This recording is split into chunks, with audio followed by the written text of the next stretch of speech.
magpatuloy ka sa amin.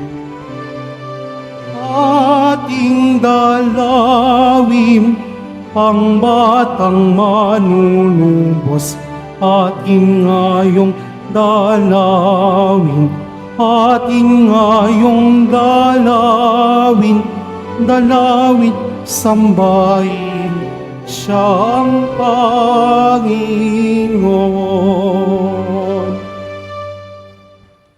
Tayo nagkakatipon sa ngalan ng Ama, ng Anak at Espiritu Santo. Amen. Ang pagpapala ng ating Panginoong Jesucristo, ang pag-ibig ng Diyos Ama, ang pakipag-isa ng Banal na Espiritu, naway sumainyong lahat. At sumaiyo rin. Maligayang pagdalo sa ating banal na pagdiriwang, mga kapatid. Ngayon po ay Rizal Day. Sama natin si Jose Rizal sa ating mga panalangin. Atin ngayong ihanda ating sarili para sa ating banal na pagdiriwang. Inaamin ko sa makapangyarihang Diyos at sa inyo, mga kapatid, na ako ay nagkasala sa isip, sa salita at sa gawa, at sa aking pagkukulang. Kaya isinasamo ko sa mahal na Birheng Maria, sa lahat ng mga anghel at mga banal, at sa inyo, mga kapatid, na ako'y ipanalangin sa Panginoong ating Diyos.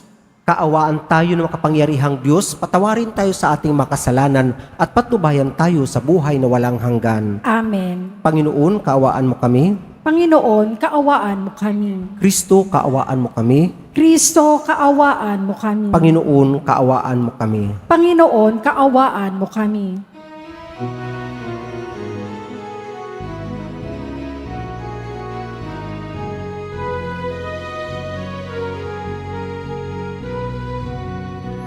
Papuri sa Diyos sa kaitaasan, at sa lupa'y kapayapaan sa mga taong kinalulugdan niya. Pinupuri ka namin, pinagkarangal ka namin, sinasamba ka namin, pinagbubuli ka namin, pinasasalamatan ka namin dahil sa nakinamong angking kapurihan. Panginoong Diyos sa rin ng langit, Diyos amang makapangyarihan sa lahat, Panginoong Jesucristo, Panginoong na anak, Panginoong Diyos, Kordero ng Diyos, anak ng Ama, ikaw nag-aalis ng mga kasalanan ng sanlibutan. Maawa ka sa amin, ikaw nag-aalis ng mga kasalanan ng sanlibutan. Tanggapin mo ang aming kahilingan, ikaw na nalulugno sa kanan ng Ama. Maawa ka sa amin, sapat ikaw lamang ang banal, ikaw lamang ang Panginoon. Ikaw lamang mo, Jesucristo, ang kataas-taasan, kasama ng Espiritu Santo, sa kadakilaan ng Diyos Ama.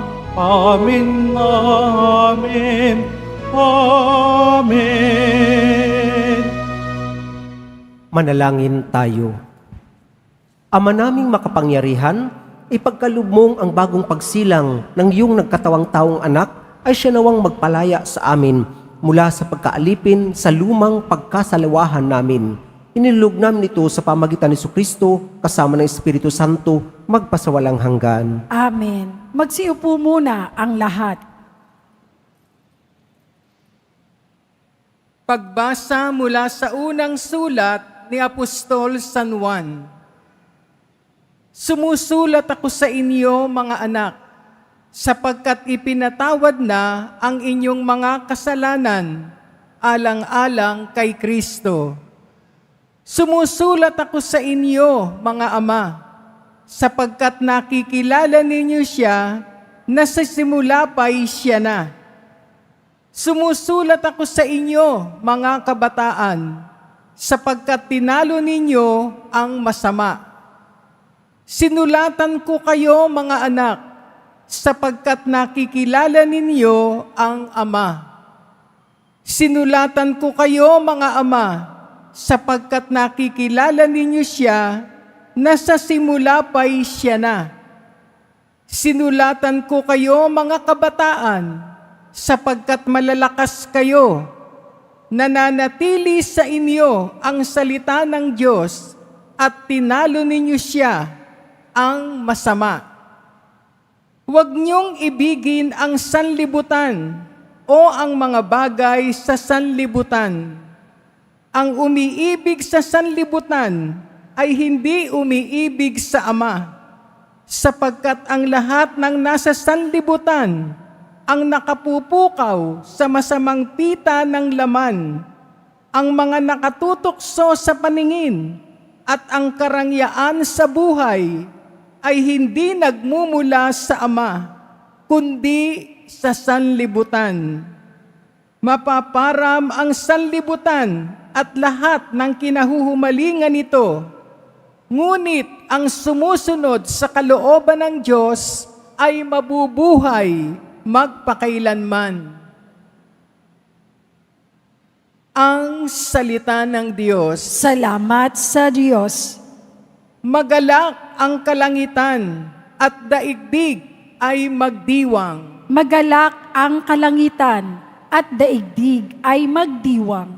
Panginoon ay purihin ng lahat sa sandaigdigan. Purihin ang lakas niya at ang kanyang kabanalan. Ang pagpuri ay iyukol sa pangalan niyang banal. Magalak ang kalangitan at daigdig ay magdiwang.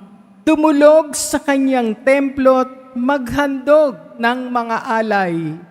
Kung Panginooy dumating sa likas niyang kabanalan, humarap na nanginginig ang lahat sa daigdigan. Magalak ang kalangitan at daigdig ay magdiwang. Panginooy siyang hari, sa daigdig ay sabihin, sanlibut ay matatag na, kahit ito ay ugain. Sa paghatol sa nilikha, lahat pantay sa paningin. Magalak ang kalangitan at daigdig ay magdiwang. Magsitayo na po ang lahat.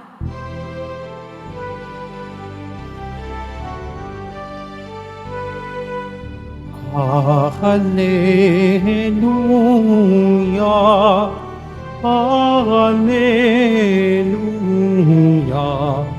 Hallelujah, Hallelujah. Banal na araw sumikat, halina't sumambang lahat sa nanawag na liwanag. Hallelujah, Hallelujah, Hallelujah, Hallelujah. Sumainyo ang Panginoon. At sumaiyo rin. Ang mabuting balita ng Panginoon ayon kay San Lucas. Papuri sa iyo, Panginoon. Noong panahong iyon, naroon sa templo ang isang propetang babae na ang pangalan ay Ana, anak ni Phanuel na mula sa lipi ni Aser. Siya'y napakatanda na. 7 taon lamang silang nagsama ng kanyang asawa nang siya'y mabalo. At ngayon, 84 na taon na siya. Lagi siya sa templo at araw-gabi sumasamba sa Diyos sa pamagitan ng pag-aayuno at pananalangin. Lumapit siya ng oras ding iyon at nagpasalamat sa Diyos. Nagsalita rin siya tungkol kay Jesus sa lahat ng naghihintay sa pagpapalaya ng Diyos sa Jerusalem. Nang maisagawa ng mga magulang ni Jesus ang lahat ng bagay ayon sa kautusan, bumalik na sila sa kanilang bayan sa Nazaret, Galilea. Ang batang si Jesus ay lumaking malakas, marunong at kalugod-lugod sa paningin ng Diyos. Mga kapatid, ang mabuting balita ng ating kaligtasan. Pinupuri ka namin, Panginoong Heso Kristo. Magsiupo muna ang lahat. Magandang good morning sa inyong lahat, mga kapatid. Merry Christmas, Happy New Year, Happy Valentine's Day. Ayan, ang bilis po ng panahon. At ilang kembot na lang, New Year na. Mga kapatid, opo, ngayon po ay Rizal Day. At ang ating national hero, si Jose Rizal, ay nangangailangan din siyempre ng ating panalangin. At libre po ang LRT. At holiday nga ngayon. Mga kapatid, sa ating ebanghelyo, ang konteksto po dito ay dinala ang batang Jesus sa templo. At siya ay si Jose at si Maria at si Jesus ay sinalubong ni Simeon at ni Ana, yung dalawang matanda na nasa templo. At ating narinig si Ana, isang propetang babae na nang makita ang batang Jesus, siya ay 84 years old na ha, sinambit dito, 7 taon lamang silang nagsama ng kanyang asawa nang siya'y mabalo at siya'y nanatili sa templo. Araw-gabi, siya ay naroon, nag-aayuno, nananalangin. At nang makita niya ang batang Jesus, lumapit siya ng oras ding iyon at nagpasalamat sa Diyos. Nagsalita rin siya tungkol kay Jesus sa lahat ng bagay na naghihintay sa pagpapalaya ng Diyos sa Jerusalem o sa Israel. At pagkatapos na may isagawa ang yung ritual ng offering sa batang Jesus, si Jose at Maria ay umuwi pabalik sa Nazareth, Galilea. At sinambit dito, ang batang si Jesus ay lumaking malakas, marunong at kalugod-lugod sa paningin ng Diyos. Ang batang Jesus ay lumaki, ang puong Nazareno. Nagbata ng maraming hirap, nagpasan ng krus at inialay niya ang kanyang buhay. Mga kapatid, pangkaraniwan po ay pag tayo nanood ng TV, yung mga advertisement, yung mga ads, sino po yung ating pangkaraniwang nakikita doon? Maganda at gwapong mga artista, mga bata, or nandun po. At yung pag ipinakita naman yung buhay ng mga taong tanyag, sikat, at yung pamumuhay ay marangya, sabihin natin na pangkaraniwan, ang nakikita natin sa media ay yung mga kabataan. Ito yung ipinapakita ng media na sinasabi na kapag bumili ka ng ganitong bagay, produkto, magiging bata ka, magiging maganda at gwapo. At pangkaraniwan, madalas yung katandaan ay kumbaga parang naisasantabi. Pero hindi po dapat. Bakit? Kasi ang ating mga lolo, lola, yung kanilang karunungan ay naroon. Amen? Kapag tumanda na ba yung ating mga magulang, tayo, kaya na natin ang buhay, pwede na natin silang hindi pakinggan at sundin. Saglit, 4th commandment says, honor your father and your mother.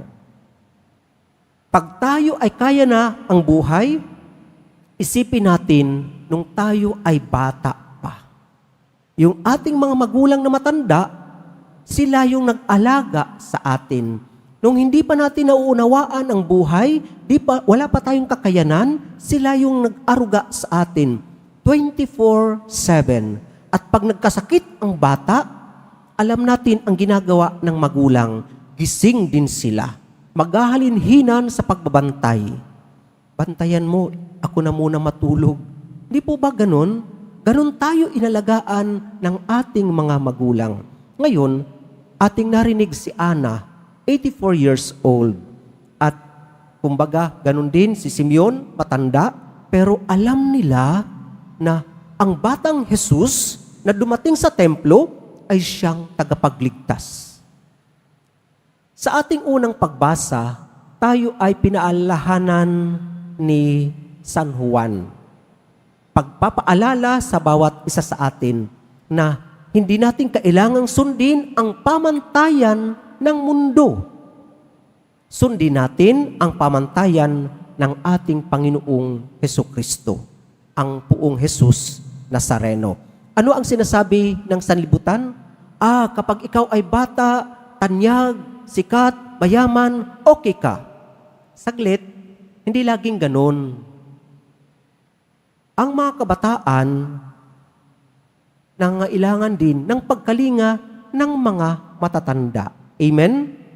And vice versa. Kailangan ng matanda ang mga kabataan at ang mga kabataan kailangan ang gabay ng mga matatanda. Hindi pwedeng sabihin ng kabataan, "Ops, kaya ko na po ang buhay, nagtatrabaho na po ako." Saglit. Alalahanin natin nung tayo ay bata pa, musmus pa, walang kaalaman sa mundo. Hindi laging panalo ang malakas. Sambitin natin. Sige po. Ito po ay hango sa, yung unang pagbasa natin, hango kay Apostol San Juan, chapter 1, verse 2. Chapter 2. 1 John 2. Sinabi niya rito, sumusulat ako sa inyo, mga anak, sumusulat ako sa inyo, mga ama, sumusulat ako sa inyo, mga kabataan. Sinulatan ko kayo sapagkat nakikilala ninyo ang Ama. Sinusulatan ko kayo, mga ama, sapagkat nakikilala ninyo siya. Nasa simula pa'y siya na. Sinusulatan ko kayo, mga kabataan, sapagkat malakas kayo. Nananatili sa inyo ang salita ng Diyos. Tinalo ninyo siya ang masama.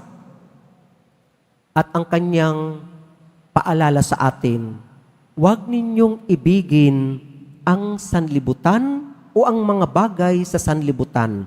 Ang umiibig sa sanlibutan ay hindi umiibig sa Ama. Sapagkat ang lahat ng nasa sanlibutan ang nakapupukaw sa masamang pita ng laman, ang mga nakakatukso sa paningin at ang karangyaan sa buhay ay hindi nagmumula sa Ama, kundi sa sanlibutan. Ibig sabihin, yung marangya at sobra-sobra na pamumuhay. Makakapagdiwang ba tayo ng Pasko na marangyang pagkain, sinasayang ang iba, samantalang maraming ang hindi kumakain? Pwede nating gawing masaya ang pagdiriwang ng mga okasyon sa pagbabahagi ng ating pagkain sa kapwa. Hindi nagmumula sa Ama, kundi sa sanlibutan. At paalala ni San Juan, mapaparam ang sanlibutan at ang lahat ng kinahumalingan nito. Ngunit ang sumusunod sa kalooban ng Diyos ay mabubuhay magpakailanman. Mga kapatid, opo, hindi po lagi okay yung the standard of the world, yung pamantayan ng mundo. Isipin natin na hindi nangangahulugan na kapag ang isang tao ay tanyag, kapag may sinabi siya, susundin na. Kung anong suot niya, susundin na. Kung ano yung sinambit niya, kung saan siya patungo, susundin. Hindi po. Ang sabi ng Puong Jesus Nazareno, John 14:6, I am the way, the truth, and the life. No one comes to the Father except through me. Ako ang daan, katotohanan at ang buhay. Walang makapupunta sa Ama, kundi sa pamagitan ko. At John 10:30, sinambit niya, ang Ama at ako ay isa. John 10:30. Opo, kaya nga po kung meron tayong debosyon sa Poong Jesus Nazareno, susundin natin ang kanyang pamantayan. Hindi po ang pamantayan ng mundo. Kung ang pamantayan nagsasabi, magsuot ka ng ganitong damit, magiging sikat ka, magiging tanyag ka, magiging gwapo ka, magiging kung ano-ano, mananatili kang bata. Hindi po. Hindi po nakakaingit yung kabataan. Bakit tayo mainggit sa kabataan? Dati naman tayong mga kabataan. Amen? We were once young ones. Napagdaanan natin yun.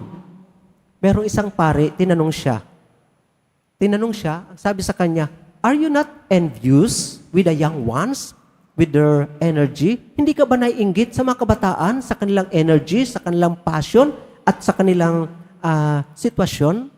Sabi ng isang pare na matanda, no, hindi ako naiinggit sa kanila kasi naging bata din ako. Pero merong isang bagay na kailangan ng mga bata sa matatanda. The young ones do not possess wisdom.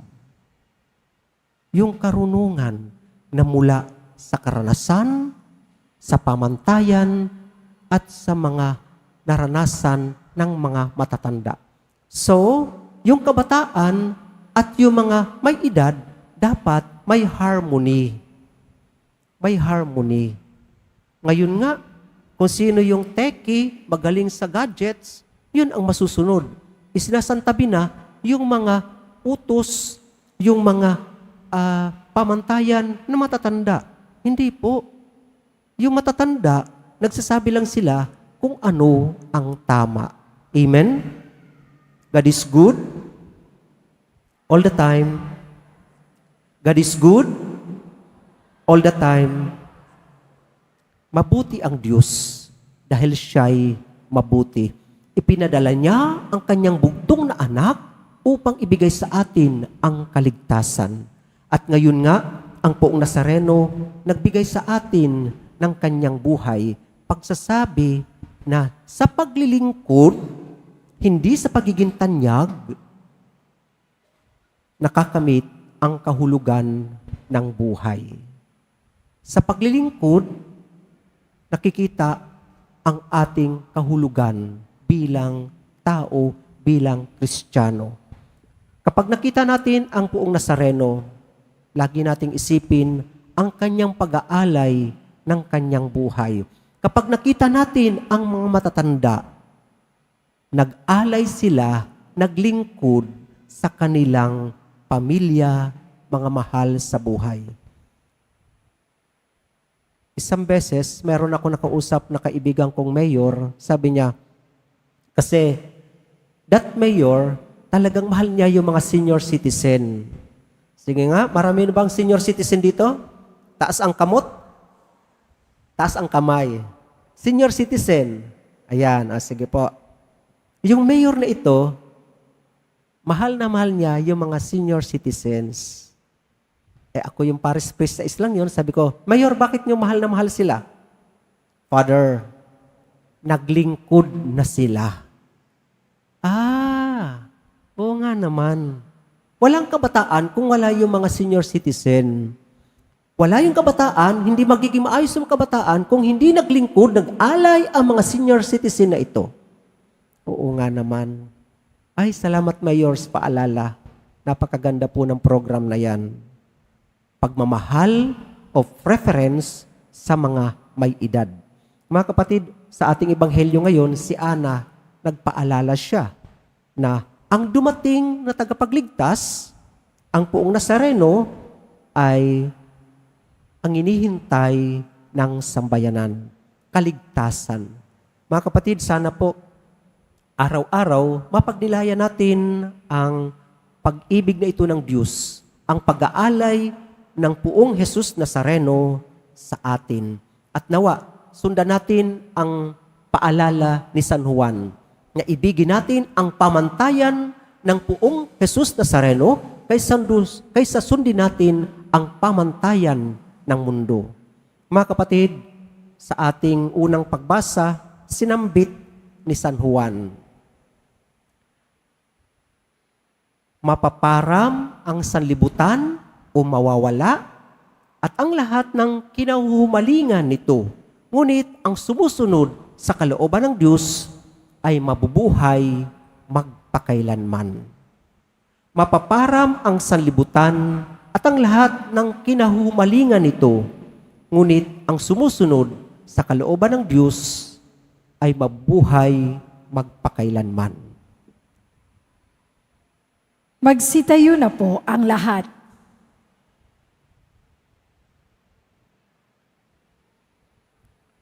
Minamahal kong mga kapatid, inialay ng propetang si Ana ang kanyang buong buhay sa paglilingkod sa Panginoon at hindi napagod sa pagsamba sa Diyos sa araw at gabi. Ialay natin sa Ama ang ating mga sariling panalangin. Diyos ng aming mga pag-asa, dinggin mo ang aming panalangin. Diyos ng aming mga pag-asa, dinggin mo ang aming panalangin. Ang simbahan, naway makapag-alay ng karapat-dapat na pagsamba sa Diyos at maging tapat sa pagdulog sa Diyos ng mga pangangailangan ng mga tao sa pamamagitan ng panalangin.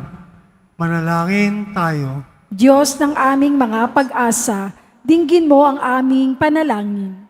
Ang mga pinuno ng pamahalaan, naway makapaglingkod ng lubos sa kanilang mga nasasakupan, bunga ng pag-ibig sa Diyos. Manalangin tayo. Diyos ng aming mga pag-asa, dinggin mo ang aming panalangin. Ang mga tinawag sa paglilingkod sa simbahan, naway maglingkod sa Diyos ng buong pagtalima at walang pag-aalinlangan. Manalangin tayo. Diyos ng aming mga pag-asa, dinggin mo ang aming panalangin. Ang mga may sakit at pinag-uusig, naway ialay sa Diyos ang mga pagsubok at paghihirap na kanilang dinaranas bilang angkop na pagsamba. Manalangin tayo. Diyos ng aming mga pag-asa, dinggin mo ang aming panalangin. Ang mga yumao, naway mahiyanay sa mga banal at mga anghel sa kanilang pagsamba sa langit. Manalangin tayo. Diyos ng aming mga pag-asa, dinggin mo ang aming panalangin. Sa katahimikan ng ating puso, ating idalangin ang ating mga personal na kahilingan. Diyos na aming Ama, nilikha mo kami para sa iyo. Tulungan mo kaming parangalan ka sa pamagitan ng aming huwarang pamumuhay. Hiniling namin ito sa pamagitan ni Kristong aming Panginoon. Amen. Magsiupo muna ang lahat.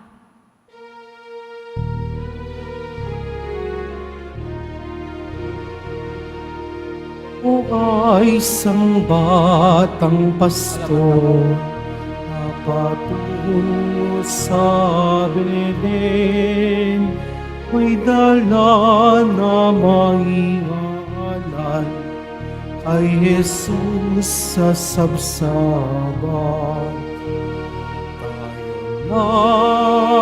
Tayo na, sa Belen tayo na sa Belen, at doon kay sarap magalitan sa tabi ng sabsaban. Tayo na, sa Belen tayo na sa Belen, at doon kay sarap magalitan sa tabi ng sabsaban. Magsitayo na po ang lahat. Manalangin kayo mga kapatid upang itong ating paghahain ay kalugdan ng Diyos ang mga makapangyarihan sa lahat. Tanggapin nawa ng Panginoon itong paghahain sa iyong mga kamay, sa kapurihan niya at karangalan, sa ating kapakinabangan, at sa buong sambayanan niyang banal. Manalangin tayo.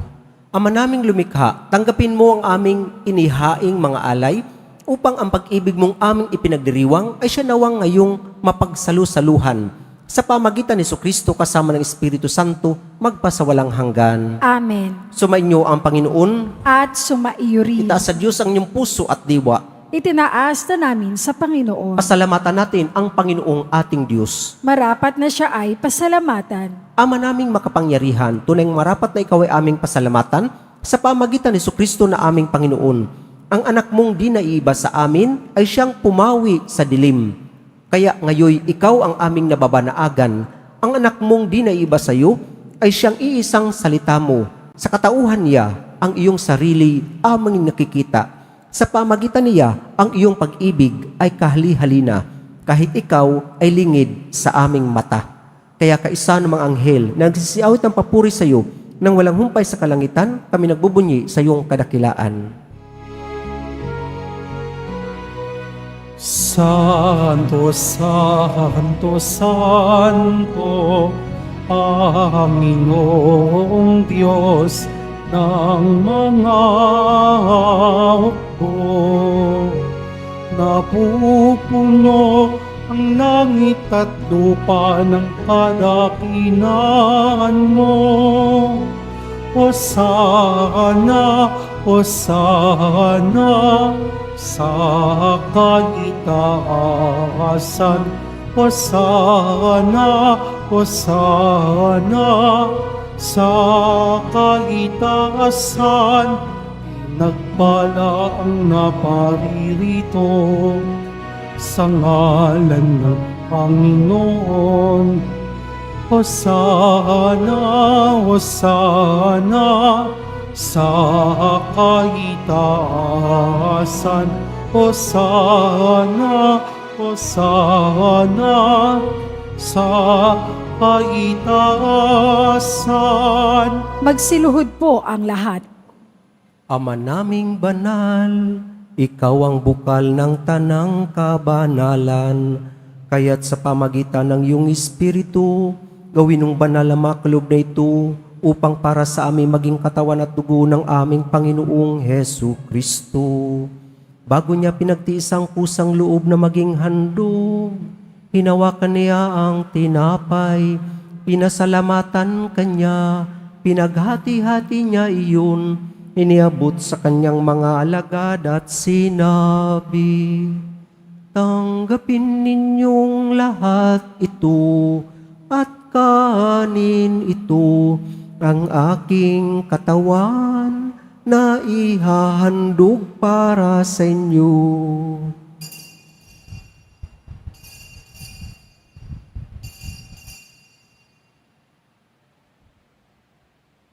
Gayon din naman, nung matapos ang hapunan, hinawakan niya ang kalis, muli kanyang pinasalamatan, iniabot niya ang kalis sa kanyang mga alagad at sinabi, tanggapin ninyong lahat ito at inumin ito, ang kalis ng aking dugo, ng bago at walang hanggang tipan. Ang aking dugo na ibubuhos para sa inyo at para sa lahat sa ikapagpapatawad ng mga kasalanan. Gawin ninyo ito sa pag-alala sa akin.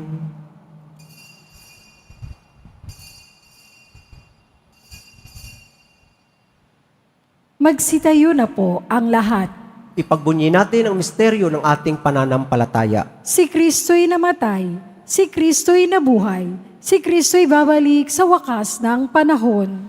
Ama, ginagawa namin ngayon ang pag-alala sa pagkamatay at muling pagkabuhay ng iyong anak.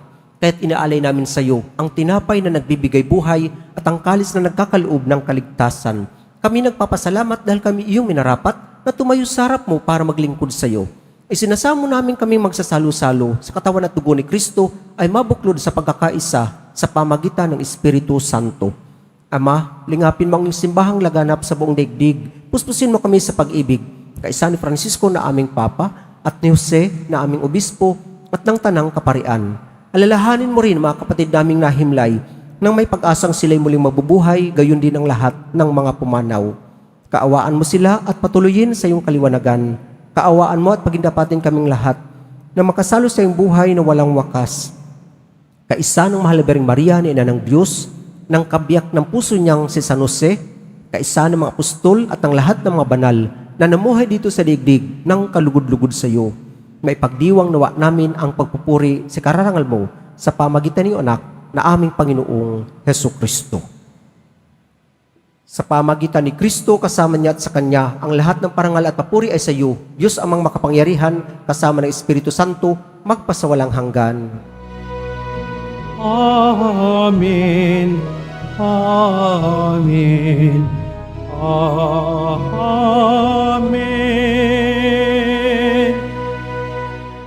Sa pamagitan ng sakramento ng binyag, tayo'y naging mga anak ng Diyos. Bilang isang pamilya, sambayanan, tayo tumawag sa ating iisang Ama. Ama namin, Sumasalangit ka, sambahin ang ngalan mo, mapasa amin ang kaharian mo, sundin ang loob mo dito sa lupa para nang sa langit. Bigyan mo kami ngayon ng aming kakanin sa araw-araw at patawarin mo kami sa aming mga sala para nang pagpapatawad namin sa nagkakasala sa amin. At huwag mo kaming ipahintulot sa tukso at iadya mo kami sa lahat ng masama. hinihiling namin kami adya sa lahat ng masama, pagkalooban ng kapayapaan araw-araw, iligtas sa kasalanan at ilayo sa lahat ng kapahamakan, samantalang aming pinananabikan ang dakilang araw ng pagpapahayag ng tagapagligtas naming si Jesu Kristo. Sapagkat iyo ang kaharian at ang kapangyarihan at ang kapurihan, magpakailanman. Amen. Panginoong Jesucristo, sinabi mo sa mga apostol, kapayapaan ang iniiwan ko sa inyo, ang aking kapayapaan ang binibigay ko sa inyo. Tunghayan mo ang aming pananampalataya at huwag ang aming pagkakasala. Pagkalooban mo kami ng kapayapaan at pagkakaisa, ayon sa iyong kalooban, kasama ng Espiritu Santo, magpasawalang hanggan. Amen. Ang kapayapaan ng Panginoon naway laging sumainyo. At sumaiyo rin. Mga kapatid, ating ibigay ang kapayapaan sa bawat isa.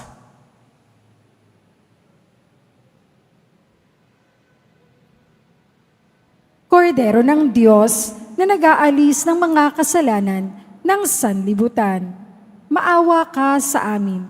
Kordero ng Diyos na nag-aalis ng mga kasalanan ng sanlibutan, maawa ka sa amin.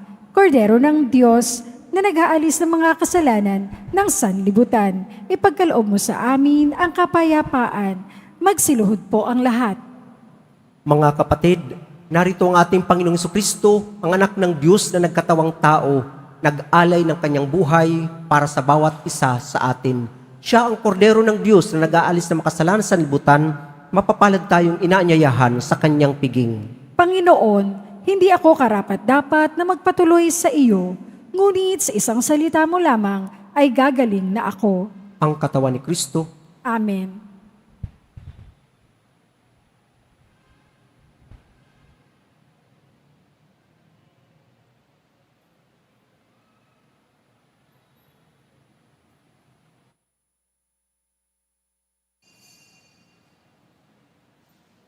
Para sa lahat ng tatanggap ng banal na komunyon, sasagot po tayo ng amen.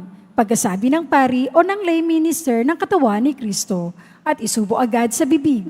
Bago umalis sa harapan ng pari o lay minister, sumunod po tayo.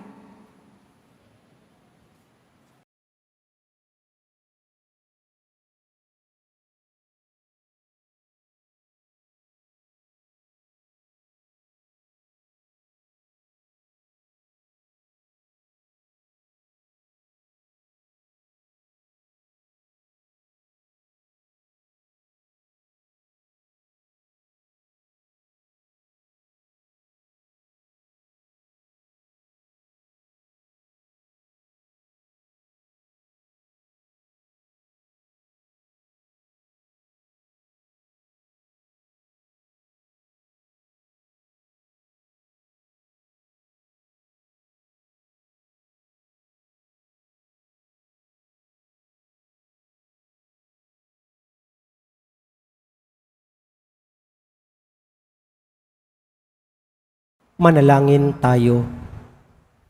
Ama naming mapagmahal, ang ipinagkaloob mong aming pinagsaluhan ay mapakinabangan nawa namin araw-araw upang sa pagtanggap namin sa iyong ibinigay, kami pagindapating maging hain sa iyo kailanman. Sa pamagitan ni Jesucristo kasama ng Espiritu Santo, magpasawalang hanggan. Amen.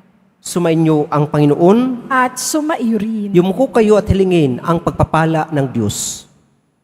Ang Diyos na humawi sa kadiliman noong magkatawang tao ang anak niyang mahal at nagdulot ng liwanag sa banal na araw na ito, pakundangan sa kanyang pagsilang ay siya nawang magtaboy sa dilim ng kasamaan at magpaningning sa liwanag ng kabutihan sa inyong kalooban ngayon at magpasawalang hanggan. Amen. Ang Diyos na nagsugo ng anghel para ihatid ang mabuting balita, ay siya nawang pumuspos sa inyo ng tuwa para maihatid sa tanan ang kanyang mabuting balita ngayon at magpasawalang hanggan. Amen. Ang Diyos na nag-ugnay ng lupa sa kalangitan, ay siya nawang pumuspos sa inyo sa kapayapaan at kaluguran bilang mga katambal ng nasa langit niyang sambayanan ngayon at magpasawalang hanggan. Amen. Sumainyo ang Panginoon. At sumaiyo rin. Mahal na Poong Jesus Nazareno, inihayag mo sa pamagitan ng krus ang walang maliw na pag-ibig ng Diyos sa sangkatauhan. Pakinggan mo ang kahilingan, lalo na para sa mga nangangailangan ng iyong tulong at awa.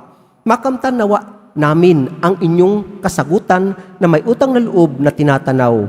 Basbasan din po ninyo itong mga imahin at dasalan upang lalo kaming manalangin at magtiwala. Sa pamagitan ng bendisyon na ito, naway lalo kaming maging mapaglingkod, masunurin at tapat sa iyo na aming maluwalhating Panginoon magpasawalang hanggan. Amen. At sumainyo ang pagpapala na makapangyarihan at dakilang Diyos, Ama, Anak, at Espiritu Santo. Amen. Humayo kayong taglay ang kapayapaan ng Poong Jesus Nazareno. Salamat sa Diyos.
At magbuwat ngayon, kahit hindi Pasko, ay magbigaya.